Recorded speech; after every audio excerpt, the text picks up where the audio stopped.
Novembre 1923. Une miche de pain coûte 200 milliards de marks. Pas 200 marks. 200 milliards. Les Allemands brûlent leurs billets pour se chauffer.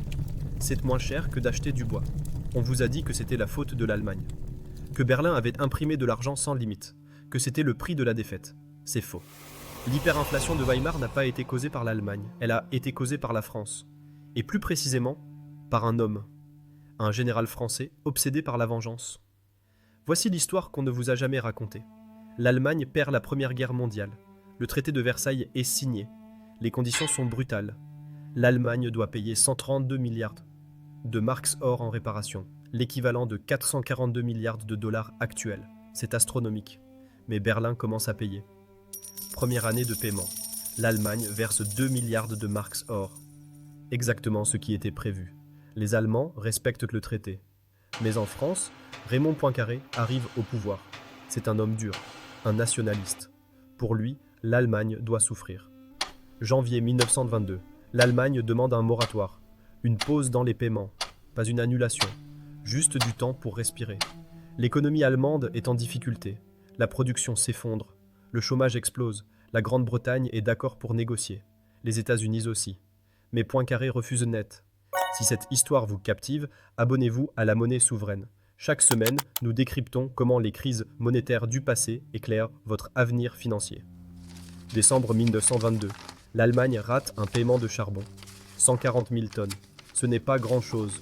Une broutille dans le plan de réparation. Mais pour Poincaré, c'est l'excuse qu'il attendait. 11 janvier 1923. La France envahit la Ruhr. La Ruhr, c'est le cœur industriel de l'Allemagne. 70% de la production de charbon. 80% de l'acier. Poincaré envoie 100 000 soldats français et belges. Ils occupent les usines, les mines, les trains. Ordre est donné. Tout ce qui est produit dans la Ruhr part directement en France. C'est un blocus économique déguisé en opération de police.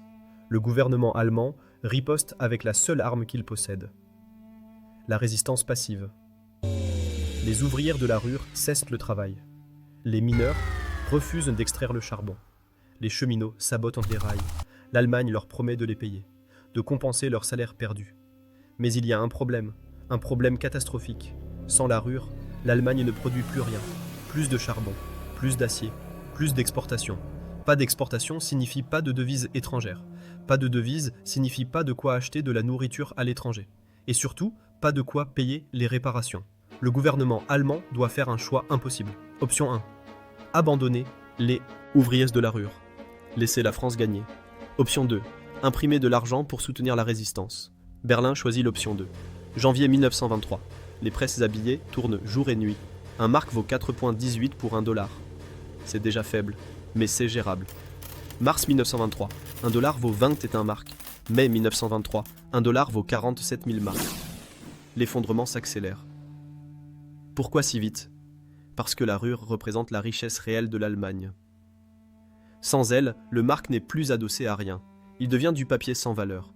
C'est comme si vous imprimiez des billets de Monopoly et que vous prétendiez que c'est de l'argent réel. Au début, les gens font semblant d'y croire, mais très vite, ils réalisent la vérité. Juin 1923. Les Français arrêtent des ouvriers allemands. 8 sont fusillés pour sabotage. La résistance passive devient une question d'honneur national. Berlin ne peut plus reculer. Juillet 1923. $1 vaut 350 000 marks. Les Allemands ne parlent plus en marques. Ils parlent en papier-marque, une monnaie fantôme. Août 1923. $1 vaut 4 600 000 marks. Les salaires sont payés 2 fois par jour. Le matin et à midi. Parce qu'entre les deux, les prix ont doublé. Les femmes vont au marché avec des brouettes remplies de billets. Pas pour acheter beaucoup, juste pour acheter du pain. Un homme laisse sa brouette de billets devant un magasin. Quelques minutes plus tard, il revient. La brouette a été volée. Les billets sont éparpillés dans la rue. Ce n'est pas l'argent qu'on a volé. C'est la brouette. Septembre 1923. L'économie allemande est morte. Les usines ferment. Le commerce s'arrête. Les villes allemandes inventent leur propre monnaie. Le Notgeld, l'argent d'urgence. Mais même cela ne fonctionne pas. 15 novembre 1923, le mark atteint son point le plus bas. $1 américain vaut 4 200 milliards de marks. Pas millions, pas milliards, billions. Le chiffre est tellement absurde qu'il n'a plus aucun sens. Une bière coûte 150 milliards de marks. Un timbre-poste coûte 50 milliards. Les gens abandonnent complètement le marque. Ils reviennent au troc. Du beurre contre des chaussures. Des œufs contre du tissu. L'Allemagne n'est plus une économie moderne. C'est un village médiéval. Les classes moyennes sont anéanties. Tous leurs livrets d'épargne. Leurs pensions. Leurs assurances vie. Tout est réduit à zéro. Une génération entière perd tout en quelques mois. Pendant ce temps, en France, Poincaré célèbre. Il a gagné. La Ruhr produit pour la France. Mais il y a un problème. Les Français commencent à comprendre quelque chose. Occuper la Ruhr coûte plus cher que ce qu'elle rapporte. Nourrir 100 000 soldats, les équiper, les payer. Tout ça dans une région hostile. Et pendant ce temps, l'Allemagne devient instable, dangereuse. Les extrémistes montent. À droite, Adolf Hitler tente un putsch à Munich. À gauche, les communistes préparent une révolution. L'Europe entière regarde avec horreur. Septembre 1923. Poincaré comprend qu'il est allé trop loin. Il accepte enfin de négocier. 15 novembre 1923. Le nouveau gouverneur de la Reichsbank, Hjalmar Schacht, lance le Rentenmark, une nouvelle monnaie. 1 pour 1000 milliards d'anciens marks. L'hyperinflation s'arrête.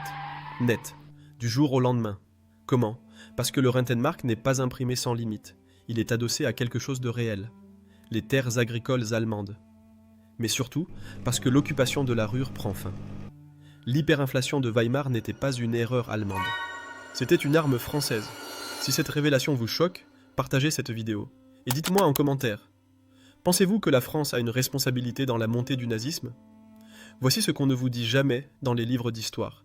L'hyperinflation de Weimar n'a pas été causée par l'incompétence allemande.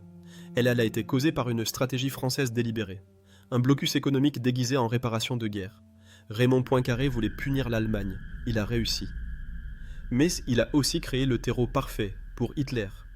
En 1923, Hitler n'était qu'un agitateur inconnu. En 1933, il devenait chancelier. Pourquoi les Allemands ont-ils voté pour lui ? Parce qu'une génération entière avait tout perdu. Leurs économies, leur dignité, leur confiance dans le système. Hitler leur a promis de restaurer la grandeur allemande, et ils l'ont cru. L'hyperinflation de Weimar est devenue le mythe fondateur du nazisme. Aujourd'hui, on parle beaucoup d'hyperinflation, du Venezuela, du Zimbabwe, de la Turquie. Mais on oublie la leçon la plus importante. L'hyperinflation n'est jamais juste un problème monétaire, c'est un problème politique. Quand un pays perd sa souveraineté économique, quand il est étranglé par des puissances extérieures, l'hyperinflation devient une arme. Et cette arme a des conséquences politiques, souvent terribles. Alors posez-vous cette question. Dans un monde où les sanctions économiques deviennent la norme, où les blocus sont utilisés comme outils de pression, combien de nouveaux Weimar sommes-nous en train de créer ?